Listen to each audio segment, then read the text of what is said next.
All right, good evening, everyone. Welcome to Wednesday night's Going Within service here at Seaside.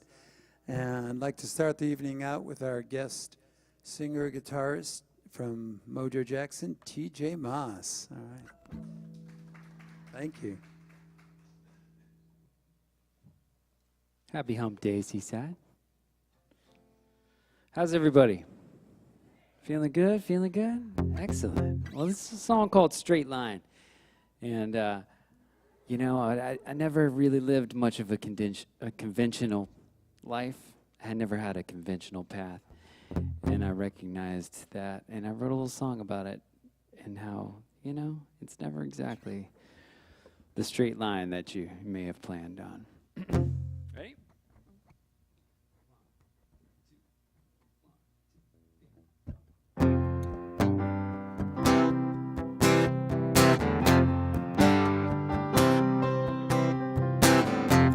It's been so long since I heard thunder,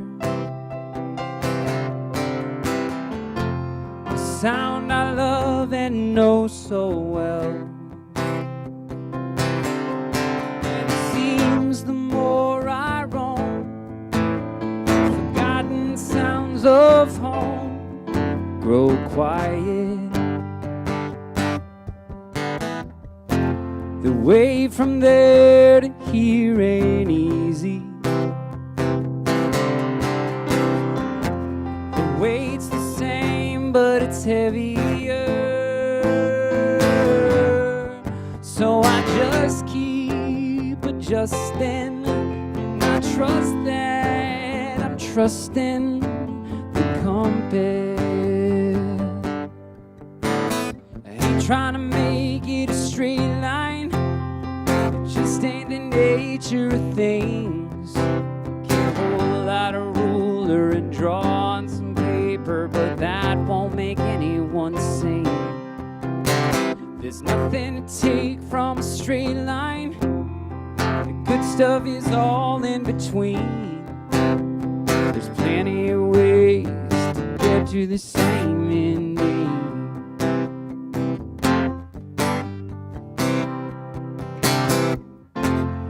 Been so long since I felt snowfall.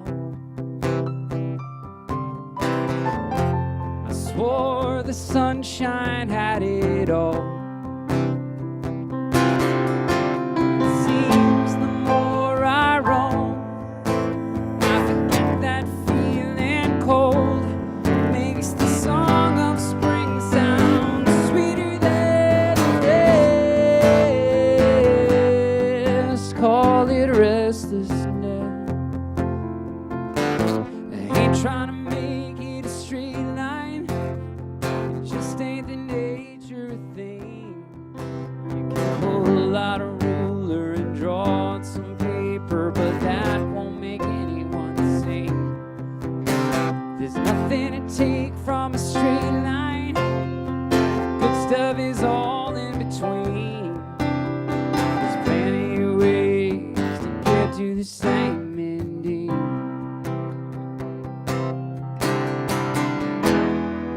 You may never see it coming, never see it coming, till your back's against the wall. Till your back's against the wall. When you really stand for something, it's nothing at all. I ain't trying to make it a straight line. Just ain't the nature of things. You can pull out a ruler and draw on some paper, but that won't make anyone sing. There's nothing to take from a straight line. The good stuff is all in between. There's plenty of ways to get to the same ending. Make no mistake, there's a straight line from here to the grave to the sea. But there's plenty of ways to get to the same ending.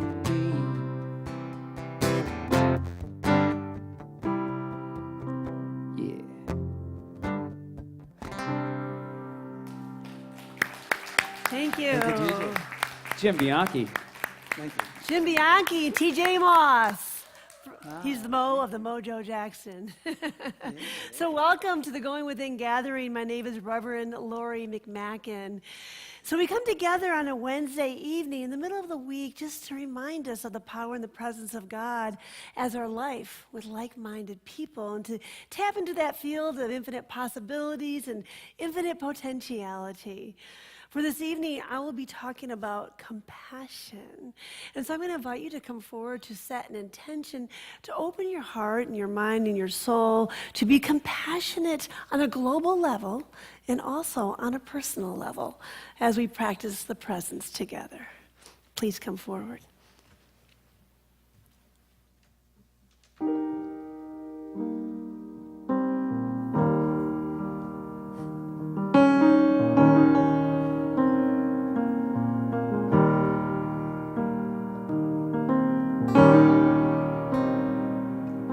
There is a boat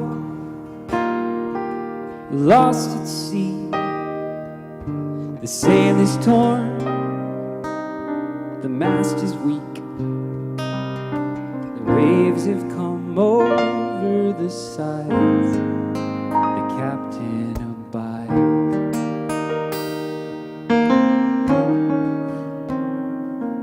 There is a boat lost at sea. The storm has left a mess to clean. The story goes she almost capsized. The captain abides. But you gotta get lost to find yourself again. You gotta be still if you want to hear the wind blow. You gotta realize the power inside you can unite the world. So invite the world back in, just let go. The captain will get you home.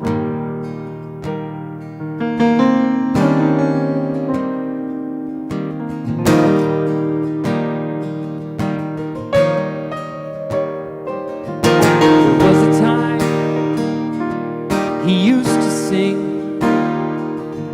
when skies were clear and hearts were clean. It seems he's forgotten the lines, but the song still resides.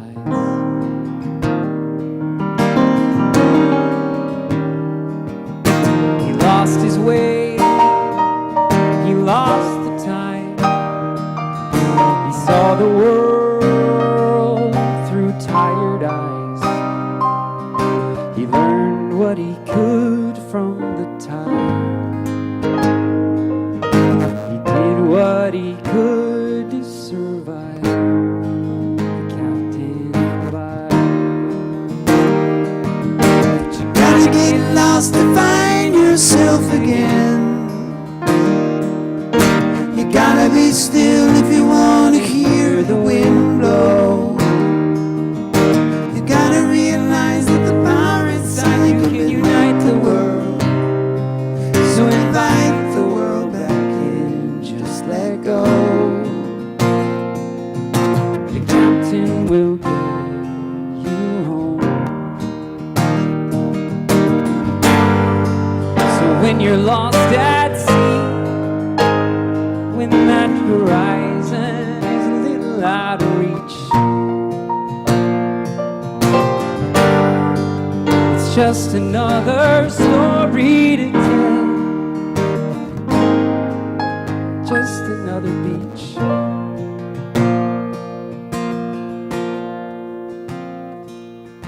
You gotta get lost to find yourself again. You gotta be still if you want to hear the wind blow. You gotta realize that the power inside you can unite the world. So invite the world back in, just let go. The captain will get you home. The captain will get you home.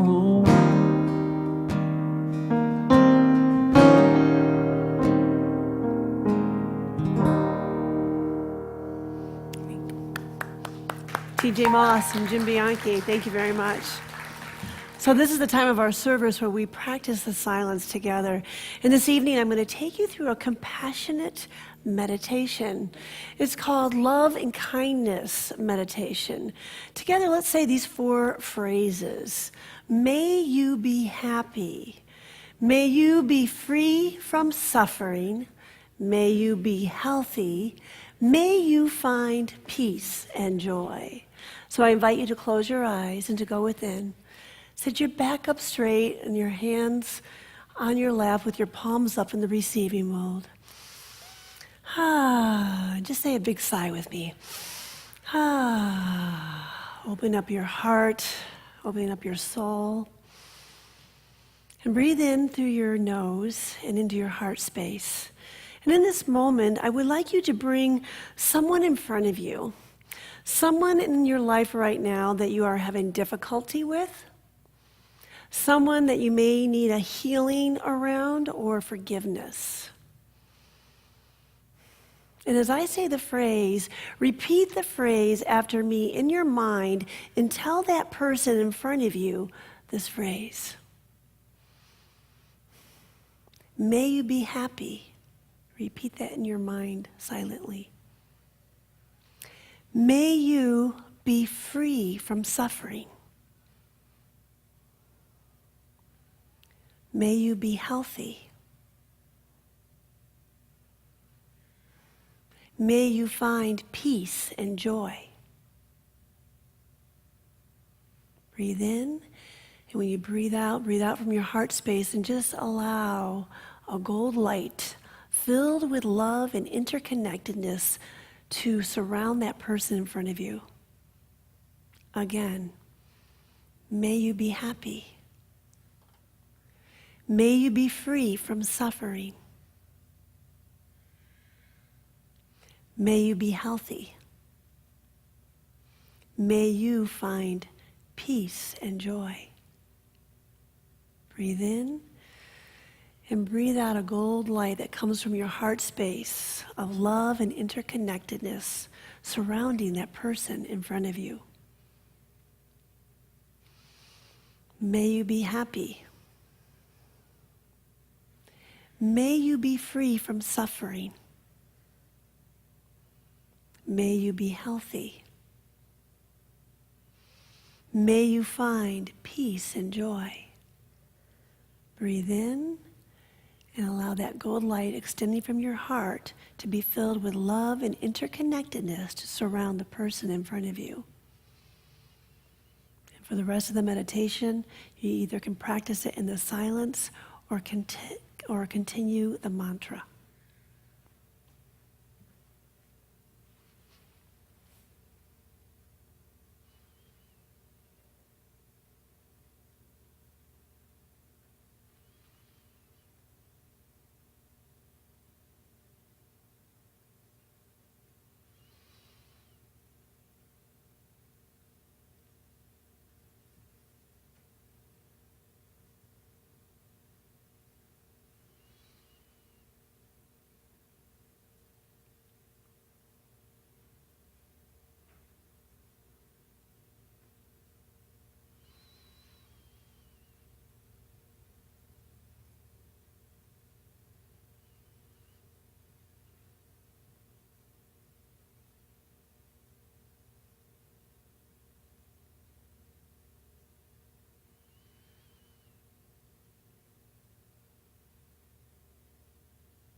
Out of the silence of my own soul is the reflection of the one creative spirit. Creation begins with the awakening of consciousness. For the one universal mind of consciousness is breathing awareness into all of our thoughts, our feelings, our actions. Through the individual, the universe is becoming aware of itself. Spirit is the life force within that automatically supports, sustains, and maintains our eternal existence. Our spiritual perception is the very fabric of our everyday life, for it is the divine unfolding itself as love in, through, and as this practicing the present service, and each individual who has said yes to be here. Leading with inspired action, love, and compassion. I know Reverend Laurie is pulled by a vision of a world that works for everyone. And for this, I am so truly grateful to call her my friend, my Rev. And so let the evening begin. And so it is. Good evening. My name is Kay Samuelson. Trudy and myself we would love to share a spiritual mind treatment with you after the service. And so please join us at the chapel. I will be reading from the Joyous Abundance Journal. Hear or Deny is the title. It sometimes seems easier to keep your head buried in the sand and then to look at what is going on around you. When you pretend not to see it, it's not a reality, right? No, wrong. It may not be your reality or yours to deal with in this life, but compassion will keep you from needing to make others who are hurting wrong in their experience. When pain is proliferating in a certain sector, it's good to know God is in the midst because it's omnipresent. And if you want, leave it at that. But denying and making another person wrong by jumping on a bandwagon of attack for something you haven't experienced is a questionable approach to living in love and understanding. When something that is wrong in the world reaches epidemic proportions, only then does it finally catch our collective attention. Whether it's the housing bubble, autism, media control, or our disregard for the environment, the energy that moves upon the collective of humanity will have its expression until we stop denying what's going on and start coming together around a new idea. There is no large or small in the mind of God, or as the Hermes put it, as above, so below, as within, so without. Compassionate hearing and conversation are in order for those who may be harbingers of a new insight to a way of being. The spiritual contemplation.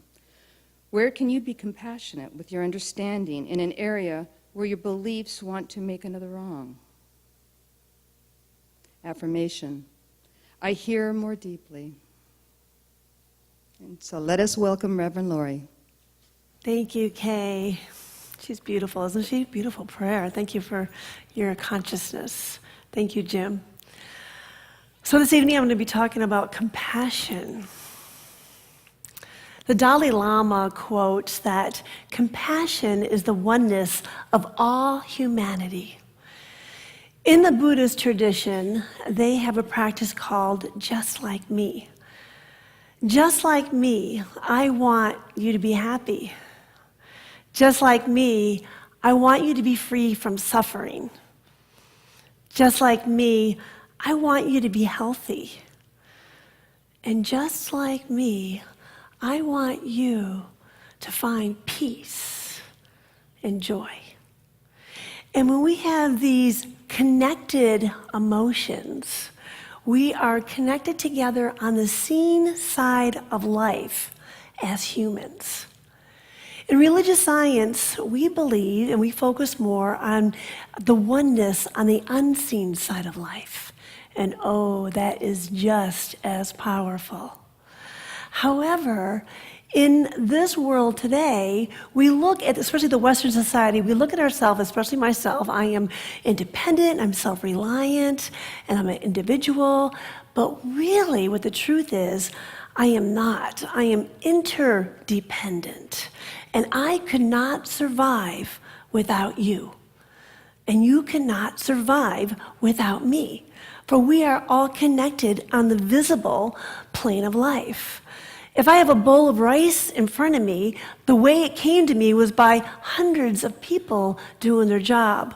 Plowing and seeding and tending to the plant and harvesting and packaging and taking it to the store and unpacking it in the store and having workers there and someone buying it and someone making it. And finally, it comes to our table, and it's been this interconnectedness on the seen side of life of how we are able to eat, how we are able to be clothed, how we are able to live our lives. But is the expression of spirit as your life that you are the light holder of the world. You are the one in religious science to hold the light of wholeness for all people everywhere present. And so when we deal with compassion on a regular basis, there's three qualities. First of all, we recognize that someone is suffering. And then the second step is that we connect to their suffering. And the third step is we wanted to do something to heal that suffering. There's a Reverend Edward, I think Julian, who has a book called Ordinary Goodness. And in his book, he gives a story about taking himself on a pilgrimage over to India. And he is being a devotee in an ashram. And in the ashram, he is feeding the hungry and taking care of the sick. And there's a guru in the ashram who is doing the same thing. And he goes up to the guru and he says, you know, you have all these monks that are meditating. Don't you think they would be a better service if they would help us and feed the hungry and tend to the sick? And the guru said, there has to be someone who is contemplating wholeness. Because if there is no one contemplating wholeness, we don't have a foundation to work with. And this is the beauty of religious science. We believe in the interconnectedness on the unseen side of life. And we believe in recognizing the wholeness because there is a creative spirit that's always expressing itself. And when you are the one seeing that wholeness in a space that is catastrophic, or if someone is ill, you are guiding the creative mind into action, right? Because the creative mind is mechanical. It just needs to be told what to do. So when that one person is holding that light for all people around them, then the foundation is built for wholeness to occur, for a healing to occur in our lives. So it's important that we see people how they want to be seen. We see large situations that went wrong how they need to be seen. Like today, we're not Republican or Democrat, right? Someone opened fire on the Republicans, the baseball team, right? We're not gay or straight. We're not Mac user or PC users.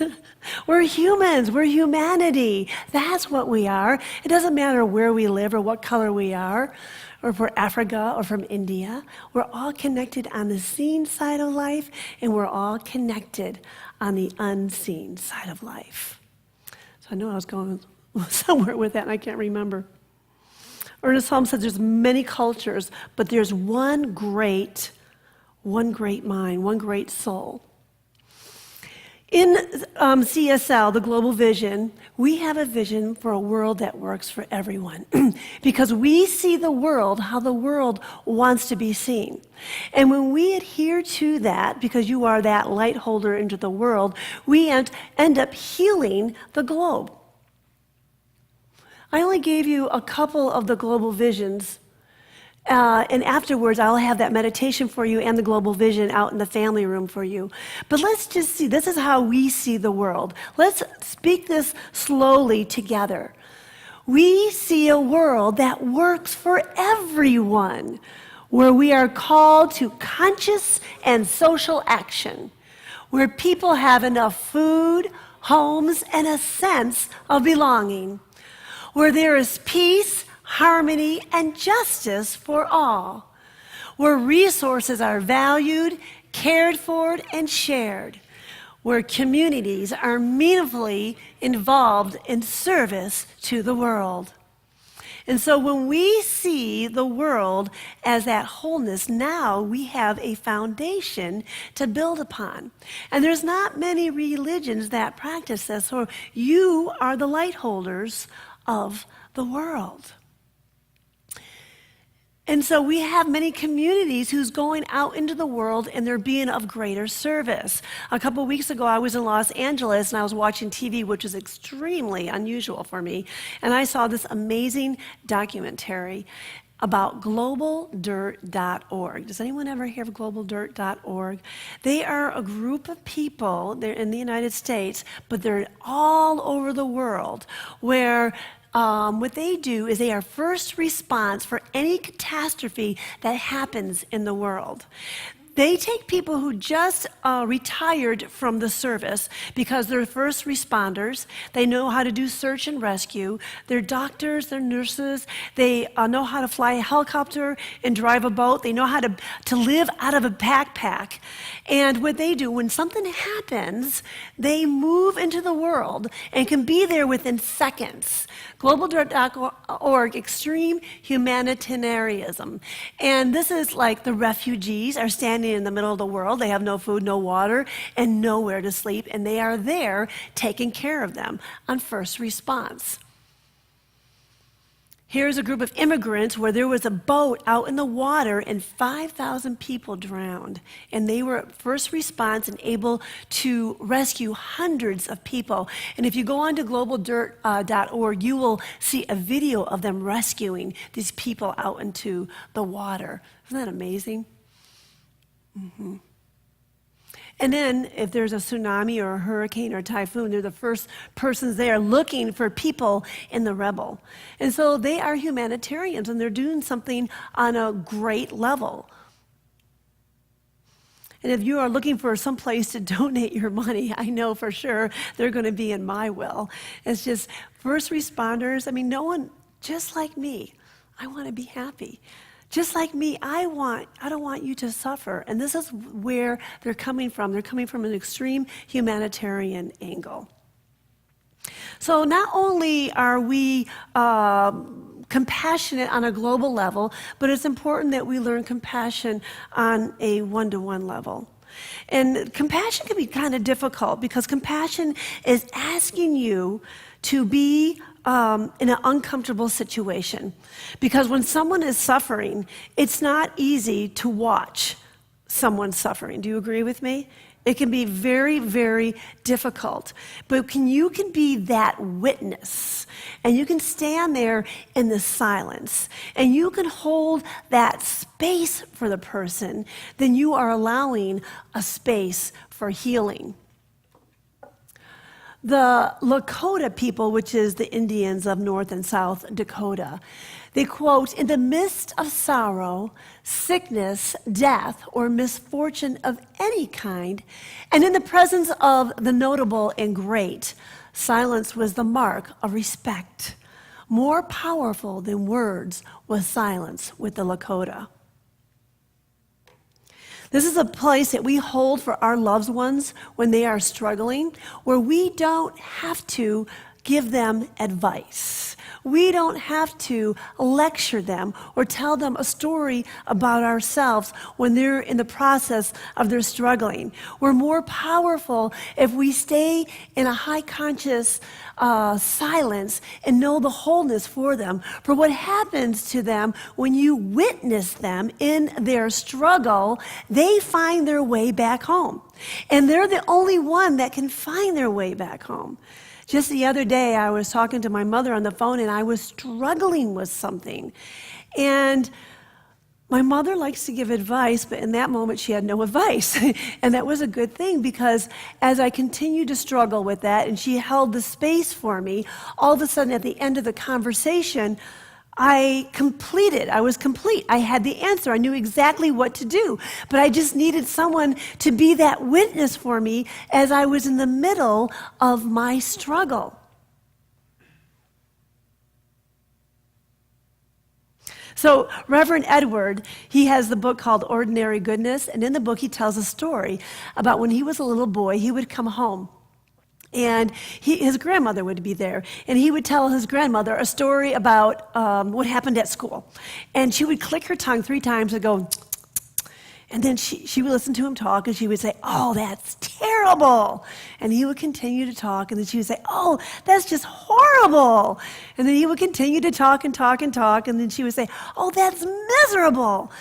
And then when he was done talking, she said, "You know what? The great thing, it always turns out in the end." And so this is what she would do for him, and she would practice ordinary compassion. Because what she was doing is she was giving him a space. She was allowing him to be heard, and she was validating him. "Oh, that's horrible, that's terrible, that's awful." And in the very end, what she would say, "Oh, it always works out in the end." And then she gave him the courage to move forward in life.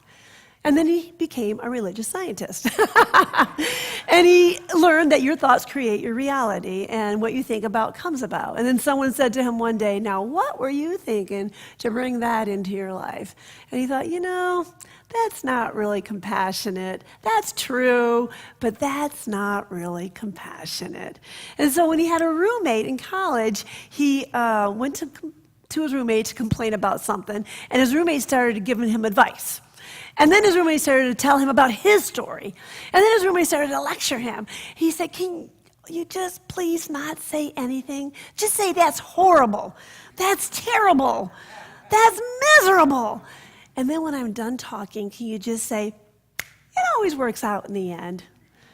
And so with his roommate was kind, and that's exactly what he did. And by doing that, he was practicing ordinary compassion, allowing someone to be validated, holding that high space for them, and then giving them that step into the next direction. It always works out in the end, and that is so true. So there are social scientists that did some investigating about a couple of people in the 1940s who decided to rescue Jewish people when the Nazis had occupied Europe. And they went through a lot of, there were 2 different people, one's from Amsterdam and one's from Holland, asking them a lot of questions, wondering why did they do this? Was it because of morals? Was it because of ethics? Why would they do something like that, putting themselves on the line and also putting their families on the line? One gentleman lived in Amsterdam. His father was a doctor and his mother was very well educated, and they had a country home. And when the Nazis occupied Europe, they had a Jewish friend and his wife, and he asked his dad if they could stay in the countryside there in that home. And then for a prolonged period of time, what he would do is he would actually help the Jewish people hide from the Nazis. And then there was another one in Holland where he had lived on a farm area, so a different upbringing, and him and his wife were pharmacists, and they had a big building. And they ended up building a room that was a secret room in the building. And they hid people there that were Jewish. And so the question, why would you do something like that? Why would you put your life on the line and your family's life on the line? And this was the answer. They had a perception of shared humanity.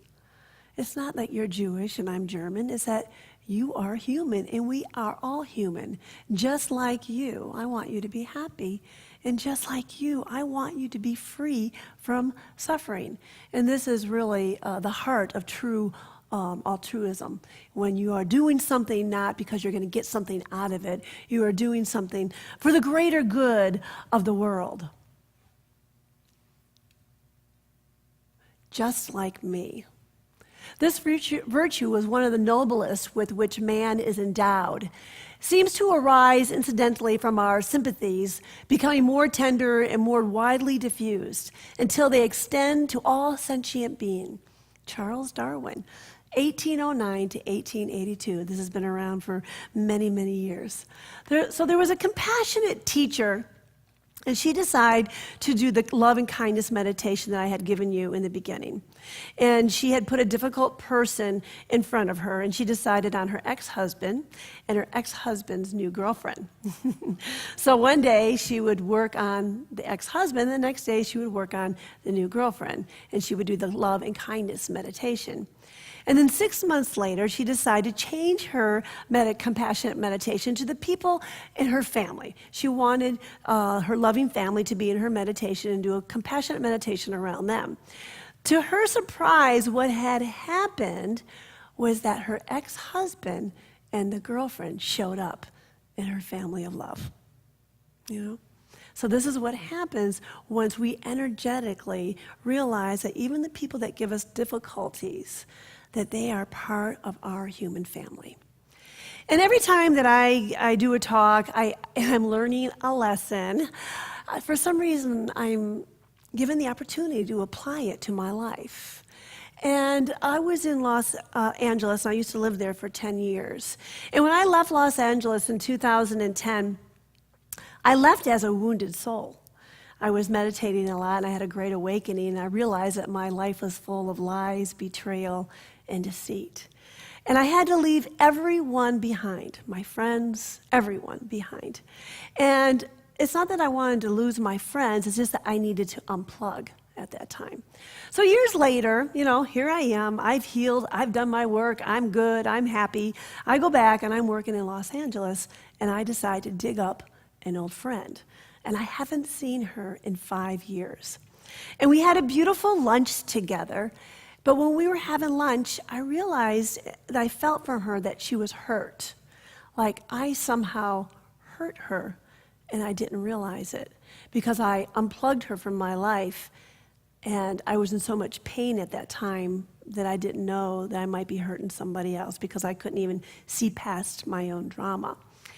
And so after we were done, we didn't talk about that, but I could realize I knew something was going on. I said, I texted her and said, let's don't be estranged. Why don't you come out to Carlsbad and visit me sometime? And so a day later, I received a text from her saying, Lori, I want to be honest with you. I just don't think I'm ready.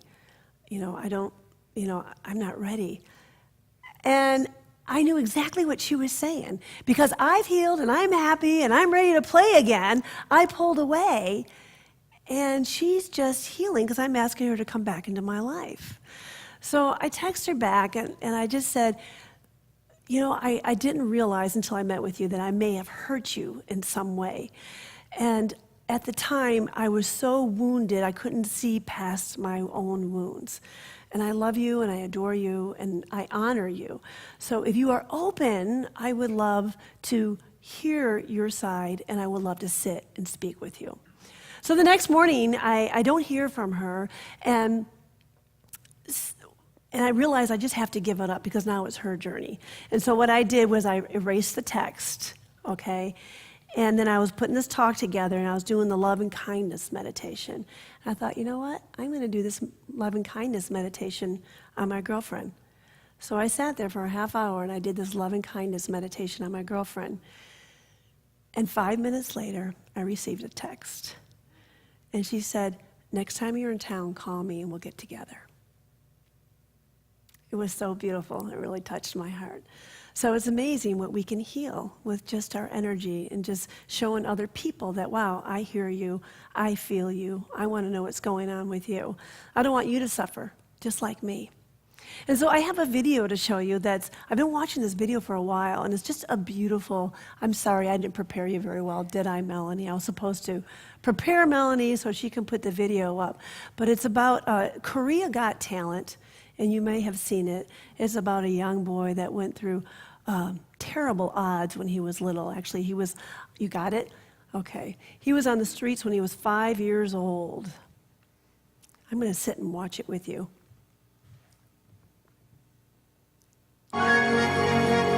유난히 평범해 보이는 한 청년이 다음을 준비하고 있습니다. 저는 22살 최상봉이라고 합니다. 제가 좀 되게 어두운 데에 계속 살았거든요. 지금도 여기 도전한 것도 너무 막 마음이 좀 되게 무겁고 좀 많이 그런데 남들처럼 그 사람처럼 되고 싶어서 노래는 못하지만 그래도 부를 때만큼은 그래도 좀 내가 아닌 다른 사람이 되는 기분 그런 것 같아요.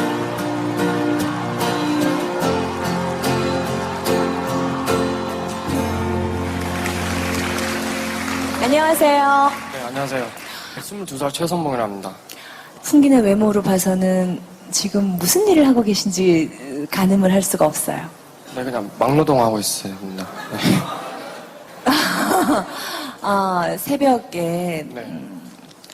여기 지원사를 보니까 최성봉 씨 가족상에 아무도 기재가 되어 있질 않아요. 제가 3살 때 고아원에 이렇게 맡겨졌는데요. 5살 때 고아원에서 구타를 맞아가지고 도망쳐 나왔어요. 그러고서는 그럼 어떻게 사셨습니까? 고아원에서 나오셨으면? 5살 때부터 그냥 껌 같은 거 팔면서 바카스나 이런 거 팔면서 그냥 뭐 그렇게 생활을 했고요. 10년 정도. 누군가와 같이 생활을 했나요? 아니요, 혼자. 혼자 5살 때부터. 네. 거의 한 10년 동안 그렇게 살았어요. 자는 곳은 그냥 계단이나 뭐 이렇게 화장실, 공동 화장실이나 이런 데서 10년 동안 거기서 이렇게 뭐 하루살이처럼. 공부는 하셨나요? 학교는 다니셨나요? 아니요, 저 초등학교, 중학교 검정고시 맞고요. 학교는 고등학교를 학교를 한 곳을 처음 가봤어요. 대단하시네요. 대단하십니다. 네. 오늘 노래를 보여주실 건가요? 네. 평소에 노래를 즐겨 부르셨나요? 그냥 즐겨 부른다기보다는 하루살이처럼 계속 살았다가 처음으로 좋아했던 게 음악이어서 많이 부르진 못해도 되게 좋게 봐요. 그냥 좋아해요. 네. 노래 들어볼게요.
Thank you, Melanie. So at the very end, it was amazing, wasn't it? At the very end of the movie, the main lady said, "I just want him to be happy." I thought, wow. And if you go online, it's Korea Got Talent, Homeless Boy, if you want to look at it, see more of him. But I had watched some other videos, and he had talked about when he was a little boy. Oh, terrible! He was sold at one time. Someone sold him, and he lived in boxes. And there were gangs that took him up to the mountains, and they would dig a hole. They would bury him alive. I mean, he just went through some horrific situations in his life. But after this, he actually became rich and famous. I mean, what extremes for somebody to live through, and just the fact that at the very end, you just fall in love with him because you want him to be happy, and you don't want him to suffer anymore, just like you, right? Yeah. So let's pray out. What do we do that? I know it was a serious evening, but it was so beautiful. So I invite you to close your eyes and to go within. And just like me, I know that I want each and every person here to be happy, to be healthy, to be whole, to be free from suffering. For I know there's only one life, and that is the life of God. That is a life of good. That is a life of grace. And I know for each and every person here, they open their hearts and their minds and their soul to compassion. Compassion on the seen side of life and the unseen side of life. Compassion on a global spectrum and on an individual spectrum. Allowing each person to have their time and their space. Being there when it is difficult, when people are struggling, and just allowing that light, that high consciousness light of wholeness to shine through. For I know that each person here is a light into the world, holding the universe in high light, Mother Gaia, or Mother Earth, and all individuals around the world. So I'm grateful for this evening. I'm grateful for the divine healing that's happening right here and right now as I release my word into the law, knowing that it is done, and so it is.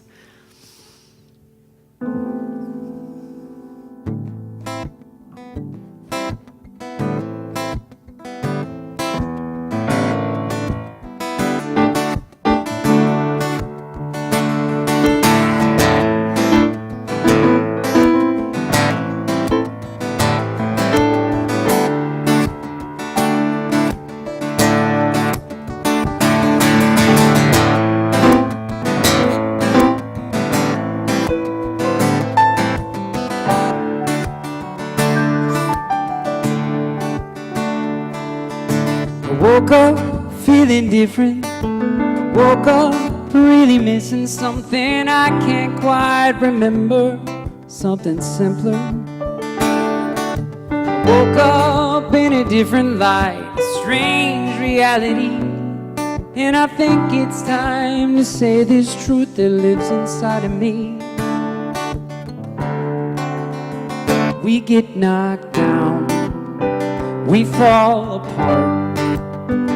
We all lose faith, we all lose heart. If you stick around long enough and you listen to the rain, you learn one thing: we're all the same.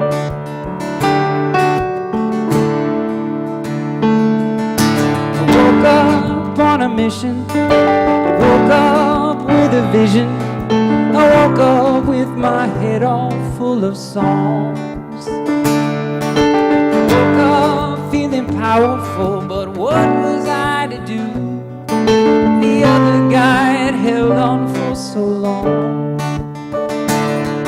So I left him behind, took back what's mine, just to remind me that we get knocked down, we fall,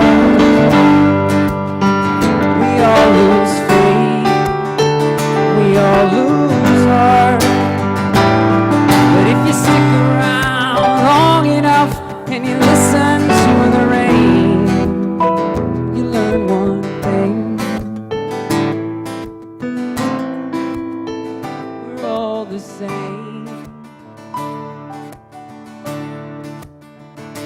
learn one thing: we're all the same. Learn one thing: we're all the same. You learn one thing: we're all the same. Learn one thing: we're all the same.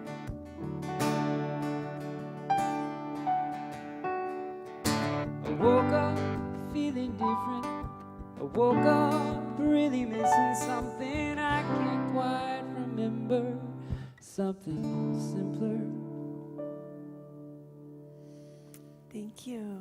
That was beautiful. We're all the same. How appropriate. Thank you. So this is the time of our service where we give back to our spiritual community. I invite our ushers to come forward. Mr. and Mrs. Mills, practitioner Jenny and Dennis Mills, who have been of service here for over 20 years. I don't know exactly how many years, you know? 20-something years, they're not counting. So just recognizing that your gifts allows the spiritual community to grow and expand in the consciousness of the presence of God as your life. I invite you to take your gift and to place it over your heart as we close our eyes and go within. And recognizing there's only one life, and that's the life of God, and that life is beautiful and it's abundant. And there's abundant opportunities and prosperity that's flowing upon each and every person here. I know these gifts are divinely blessed as they do good work in the world and they multiply abundantly. And so it is. May we have the prosperity blessing. Together we say, divine love flowing through me blesses and multiplies all that I am, all that I have, and all that I give, and all that I receive, and so it is. Thank you.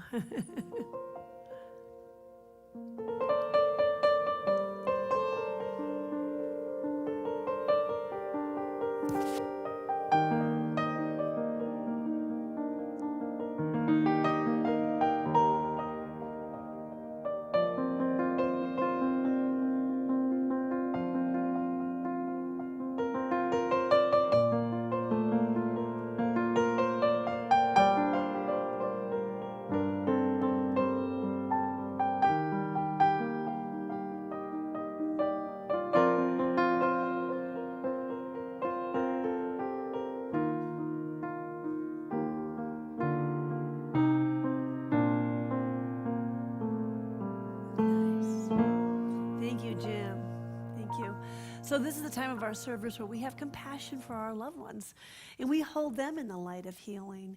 I invite you to raise your hand, and if you have someone in your life that may need a healing, just speak their name, and I will ring the bell to consciously put them into the circle of love in the room, and then we'll have a spiritual mind treatment, a healing. Does anyone? Okay. Okay.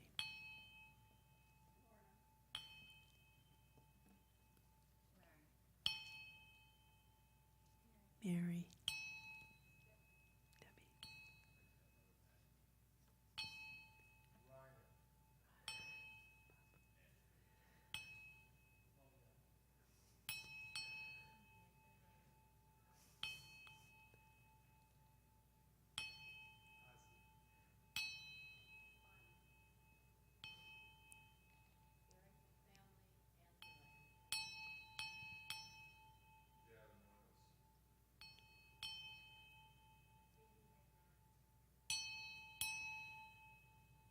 Mac.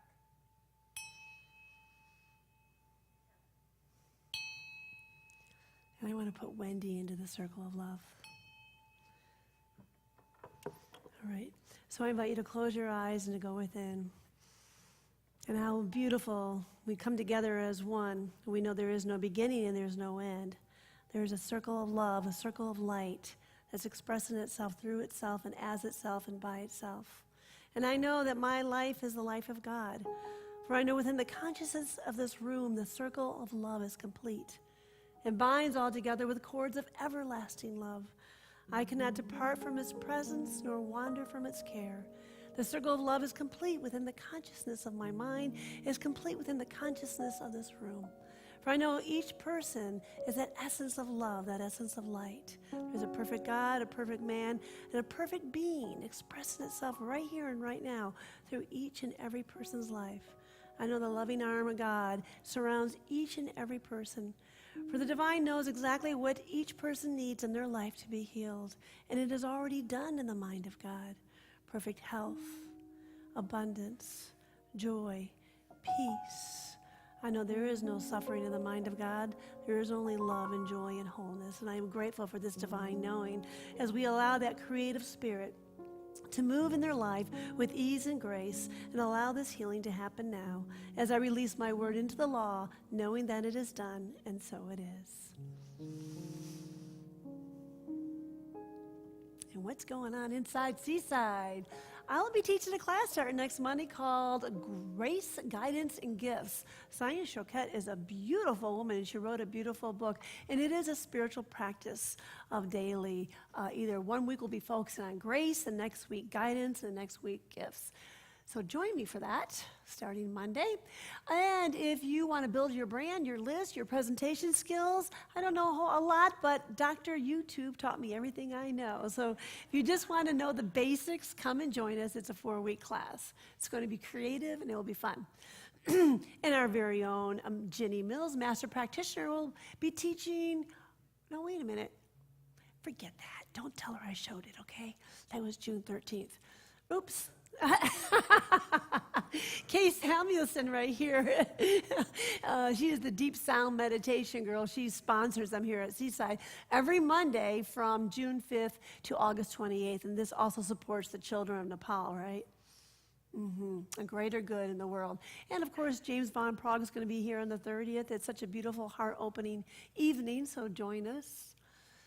And we have the Dances of Universal Peace. And you remember Marcia Jen there? Her and I are going to choreograph a dance for that night. She has an angel song she put together, so it's going to be a beautiful evening. Join us on July 16th. And I invite you to stand for our universal blessing and knowing that this is a blessing of compassion for all people in the world. Together we say, may all beings be well and happy. May all beings be free from strife. May all beings return to love. Peace be with you forevermore. And our closing song, please hang on to somebody's hand. And Trudy and Kay, come on up.